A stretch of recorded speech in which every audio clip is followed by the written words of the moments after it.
બા હા જુઓ ને ઘરમાં મોટા ભાઈને સમજાવો ને હવે આવી રીતે થોડી કંઈ કરાતું હશે. હા ઘરમાં મારા ભાભી છે એમ છતાંય હા બીજી છોકરી સાથે લગ્ન કરીને ઘરમાં લઈને આવ્યા છે. હા, એણે ખોટું તો કર્યું જ છે, પણ હું તો એમ કહું, ઓલી આવનારી પણ કેવી, પેલો લઈ આવ્યો અને એનો હાથ પકડીને એ આવતી રહી, ન તપાસ કરી કે ઈ પરણેલો છે, છૂટાછેડા લીધા છે કે નહીં.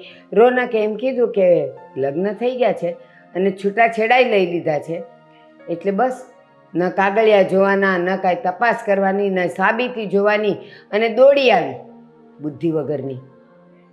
પ્રેમ કરતી હતી એ મોટા ભાઈને, અને મોટા ભાઈ એની સાથે ખોટું બોલ્યા છે. મને એણે બધી જ વાત કરી. આ મોટા ભાઈએ તો મોટા મોટા સપનાઓ બતાવ્યા હતા. કહેતા હતા કે મારા લગ્ન થઈ ગયા છે, પણ સામે મારી પત્નીને મેં ડિવોર્સ આપી દીધા છે, એટલે ઘરમાં કોઈ પણ પ્રકારે પ્રોબ્લેમ નહીં આવે. એ જ તો કહું છું કે રોનકે એમ કીધું કે છૂટાછેડા થઈ ગયા છે અને પેલી એ માનીએ લીધું. પ્રેમ, આ કહેવાય ને પ્રેમ આંધળો હોય છે, આ બધું જ કરાવે. એવું જ થયું છે. એટલે બિચારી એ મોટા ભાઈ ઉપર વિશ્વાસ કર્યો અને અહીંયા આવતી રહી. એ બિચારી કાંઈ નથી, દૂધ નથી પીતી, અનાજ ખાય છે, અને એટલી તો અક્કલ ચાલે. કાલ સવારે કોઈ બીજું કહે છે કે તું મને બહુ ગમે છે, મારા ડિવોર્સ થઈ ગયા છે, તું આવી જા, તો એ આને છોડીને ત્યાં જતી રહેશે. એને અક્કલ નથી આવતી કે આજે રોનકે એમ કીધું કે ઓલીની સાથે લગ્ન તો કર્યા છે ને છૂટાછેડા લઈ લીધા, તો એની અક્કલ નથી દોડતી. કાલ સવારે હુંય નહીં ગમું અને છૂટાછેડા લઈને એ ત્રીજીને લઈ આવશે એમ.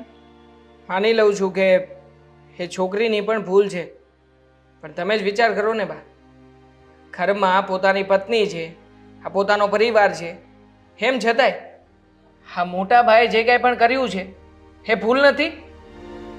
100 વાર સ્વીકારું છું કે એની ભૂલ છે, અને જો મને આવી જ ખબર હોત ને કે રોનક ક્યાંક બીજે ભટકી જાત તો હું મીરા સાથે એના લગ્ન ન કરાવત. મેં લગ્ન એટલા માટે કરાવ્યા કે મીરા દેખાવડી, સુંદર, સુશીલ, સંસ્કારી છે. હા, બિચારીને મોટામાં મોટી એની ભૂલ, એની કઠણાઈ કે મા બાપ વગરની છે, આશ્રમમાં રહેતી હતી. એટલે મેં વિચાર્યું કે બિચારી અનાથને એક નાથ મળી જાય, આપણા જેવો પરિવાર મળી જાય, માતાનું સુખ મળે, પતિનું સુખ મળે, એટલે લગ્ન કરાવે. ત્યારે એ ઓલા નકટાએ મને કહેવું જોઈએ ને કે મારે લગ્ન નથી કરવા. એ જ તો વાંધો છે. હા તમે આ બીજા કોઈની મદદ કરવા માટે થઈને એને સારું જીવન મળે એટલા માટે હા ભાભીના અને મોટા ભાઈના લગ્ન કરાવ્યા. પણ જુઓ ને, ક્યારેય પણ ભાભીના નસીબમાં સુખ લખ્યું જ નહોતું. આ લગ્ન કર્યા પછી પણ મોટા ભાઈ સરખી રીતે ક્યારેય નથી રાખ્યા ભાભીને. હંમેશા તોછડા વેણે જ બોલાવ્યા છે. અને કોઈ પણ કામ, માની લઈએ કે નાના મોટું કામ, નાના મોટી ભૂલ થાય, પણ કોઈ પણ કામમાં મોટા ભાઈએ ખામી ન કાઢી હોય ને બા, એવું ક્યારેય બન્યું નથી. તું એમ કહે કે પેલીની મદદ કરવા માટે તમે તો લગ્ન કરાવી લીધા. મદદ કરવા માટે નહીં, મેં એને સુખ આપવા માટે એક છોકરીને, અને એ પણ સંસ્કારી છોકરીને ઘરમાં લાવવા માટે મેં એના લગ્ન કરાવ્યા છે, નહીં કે અહીંયા આવીને એને રમકડાની જેમ રાખવા. બીજી વાત, રોનક દરેક એના કામમાં, એની વાતમાં, એના વર્તનમાં, વલણમાં કાંઈ ને કાંઈ વાંધા વચકા કાઢે છે, પણ મીરા એવી નથી. ઘરનો બધો બોજ એણે ઉપાડી લીધો છે, બધી જવાબદારી ઉપાડી લીધી છે. અરે ત્યાં સુધી કે સવારે રોનક ઉઠે અને નોકરીએ જાય ને ત્યાં સુધી એની આગળ પાછળ ફરે છે, એને દરેક એની જરૂરિયાતની વસ્તુ એને પૂરી પાડે છે. આનાથી વધારે તમે પત્ની પાસેથી શું પ્રેમ મેળવી શકો? એ જ કહેવા માગું છું બા કે પત્ની જે આ મોટા ભાઈના પ્રેમ માટે થઈને બધું જ નોછાવર કરવા તૈયાર છે, પણ સામે મોટા ભાઈ તરફથી 1% પણ રિસ્પોન્સ નથી મળતો. આખરે કોઈ વ્યક્તિ પ્રયત્ન કરીને કેટલો પ્રયત્ન કરે, પણ જુઓ ને અહીંયા તો આખી બાજી ઉલટી થઈ છે. આ મોટા ભાઈને ભાભી ગમતા નહોતા તો બીજા લગ્ન કરીને આવી ગયા. આ શું સારું લાગે છે? આ સમાજમાં, આ સોસાયટીમાં લોકો વાતો કરી રહ્યા છે, શું જવાબ આપવો ને મારે? અને તો એ જ નથી સમજાઈ રહ્યું. અમે સોસાયટીના આજુબાજુવાળા તો નવરી બજાર છે, એ લોકોને બીજા ઘરના કામ નથી, ઘરની સમસ્યાઓના હલ નથી કાઢવા, પણ પારકાના ઘરે શું થાય છે ને એની જ વાતો કરવી છે. તું કોઈની વાત સાંભળતો નહીં અને ધ્યાનમાં પણ નહીં લેતો. અને મોકો મળે ને હું રોનકને સમજાવીશ, સમજી જશે. ઠીક છે, વાત કરજો તમારી રીતે, કદાચ તમારી વાતનો કોઈ પ્રભાવ પડે તો. હા.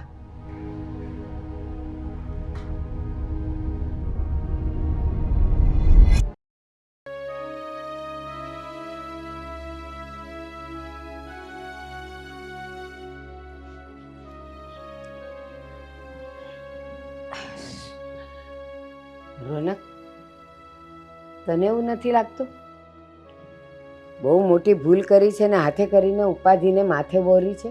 સાચી વાત છે. મને એવું લાગે છે કે મેં તમારી વાત માનીને બહુ મોટી ભૂલ કરી છે. આ મીરા સાથે લગ્ન જ ન કર્યા હોત ને તો આજે આ પ્રોબ્લેમ જ ન હોત. આજે હું ને દામિની ખુશ રહેતા હોત, દામિની મારાથી નારાજ ન હોત. આ તમારા લોકોના લીધે દામિની મારી સાથે વાત નથી કરતી. જે થયું ને એ ખોટું નહોતું થયું.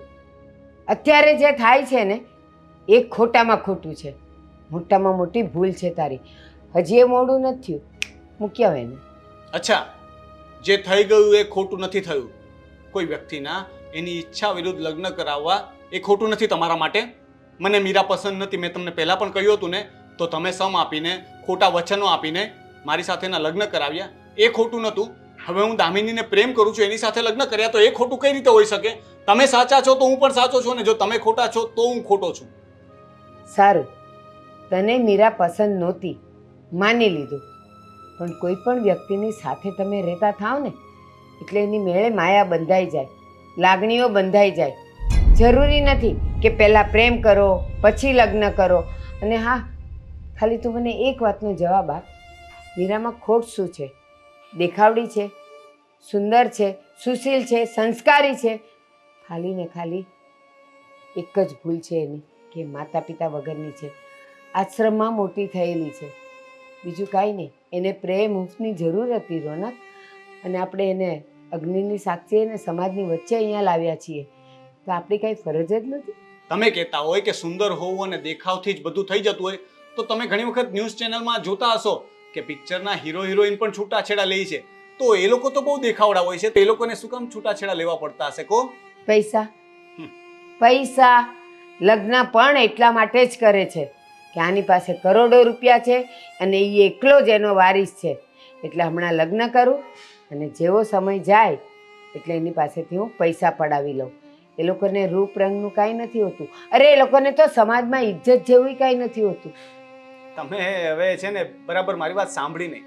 મેં કહ્યું કે હીરો અને હિરોઈન બંને સારા સ્ટેટસ પર હોય ને બંને લગ્ન કર્યા હોય છતાં પણ છૂટાછેડા થયા હોય એવા કિસ્સાઓ ઘણા બધા છે. અને એ લોકોની વાત છોડો, હું મારી અને મીરાની વાત કરું ને તો અમારા બંનેના સ્વભાવ નથી મળતા. દેખાવને શું કરવું છે? બધા કહે છે ને કે દેખાવનો મોહ તો થોડો સમય પૂરતો હોય છે, પણ સ્વભાવ નથી મળતા. મને મીરા સાથે લાગણી જ ઉત્પન્ન નથી થતી. હું એને નથી ધારું તો પણ એની સાથે સારી રીતે વાત નથી કરી શકતો. એને પ્રેમ કરવાની વાત તો બહુ દૂર રહી. સ્વભાવ નથી મળતા નહીં, તારો સ્વભાવ નથી મળતો. એ તો બિચારી સવારથી રાત સુધી તારી આગળ પાછળ ફરે છે, તારી બધી જરૂરિયાતો પૂરી કરે છે. તું જમી ન લે ને ત્યાં સુધી એ જમતી નથી. એ તો એનો પત્નીનો દરજ્જો પૂરેપૂરો નિભાવે છે. આ કહું છું કે મારા લીધે મારો સ્વભાવ જ ખરાબ છે, અમારા બંને વચ્ચે મનમેળ નથી. તો હવે તો કહું છું કે નથી બનતો, પછી મીરાને મૂકી આવો ને, મીરાને મૂકી આવો અનાથ આશ્રમમાં. જ્યાં હતી ત્યાં જ રહેશે અને ખુશ રહેશે. એમ પણ એના મમ્મી પપ્પાના ગયા પછી આશ્રમમાં રહેતી જ હતી. મીરા આ ઘરમાંથી ક્યાંય નહીં જાય. લોકોની વચ્ચેથી લગ્ન કરીને તારી સાથે ફેરા ફેરવીને અહીંયા લાવી છું. એ નહીં જાય. જશે તો દામિની જશે, કારણ કે તમે બે જણા જે રીતે લગ્ન કરીને આવ્યા છો ને એનું કોઈ પ્રૂફ નથી, કોઈએ જોયા નથી એ લગ્ન. એટલે દામિની તો આ ઘરમાં નહીં જ રહી. દામિની આ ઘરમાંથી ક્યાંય નહીં જાય અને પ્રૂફની મારે જરૂર નથી. મેં એની સાથે લગ્ન કર્યા છે, એ હકીકત છે. બસ મારે કોઈને કંઈ સાબિત કરવાની જરૂર નથી. અને લોકો તો આજકાલ લગ્ન વગર લિવિનમાં પણ સાથે રહે જ છે ને.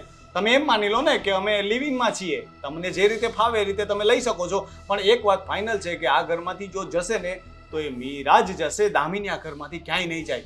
અને જો દામિની આ ઘરમાંથી ગઈ પણ ને તો હું મીરાને પણ એ જ દિવસે આ ઘરમાંથી કાઢી મૂકીશ. પછી પછી તું શું કરીશ? કોના વગર રહીશ? મીરા વગર? કે દામિની વગર? એક વખત મીરા ઘરમાંથી ચાલી જાય ને તો દામિની આ ઘરમાં આવવા માટે તૈયાર જ છે. હું એને મનાવીને ફરીથી આ ઘરમાં લઈ આવીશ. એટલે એની ચિંતા તો તમે ના જ કરો ને તો સારું છે. ના, એવું કરવાની કાંઈ જરૂર નથી. આજે તને દામિની ગમે છે, કાલે દામિનીથી ધરાઈ જઈશ એટલે તું ત્રીજીને લઈ આવીશ, ત્યારે દામિની અને મીરા બંનેનું શું થશે? તમને આવું બોલતા જરાક પણ શરમ નથી આવતી? ના. હું તમારો દીકરો છું અને મેં પ્રેમ કરીને લગ્ન કર્યા છે. કોઈ લફડા કરતો નથી ફરતો. અને જો એવું જ કરવું હોત ને તો 17 છોકરીઓ મળતી હતી, પણ એ મારો સ્વભાવ નથી. બરાબર છે? દામિનીને હું પ્રેમ કરું છું એટલે એની સાથે લગ્ન કર્યા છે, અને મીરાને પ્રેમ નથી કરતો એટલે એની સાથે નથી રહેવા માંગતો. આટલી વાત તમે તમારા મગજમાં ઠસાવી લો. મારી સાથે શરમની વાત કરે છે? અરે શરમ તો તે નેવે મૂકી દીધી છે દામિનીને લાવીને.